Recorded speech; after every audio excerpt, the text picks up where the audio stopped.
একদিন এক বৃদ্ধ লোক এক পথচারীকে তার বাগানে আম খাওয়ার আমন্ত্রণ জানায়। যুবকটি খেয়ে বলল, চাচা, আমগুলো বেশ মিষ্টি। বৃদ্ধ হেসে বললেন, বাবা, পৃথিবীতে যা দান করবে তাই ফিরে পাবে। আমি সারা জীবন হালাল রিজিকের প্রতি যত্নশীল ছিলাম, তাই আল্লাহ আমার ফলেও বরকত দিয়েছেন। যুবকটি এবার বিস্মিত হয়ে জানতে চাইল, আপনি তো বৃদ্ধ, তাহলে এই গাছ কখন লাগিয়েছিলেন?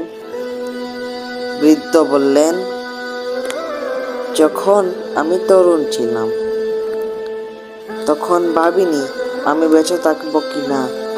শুধু জানতাম দান করলে আল্লাহ কখনো আমাকে নিরাশ করবেন না।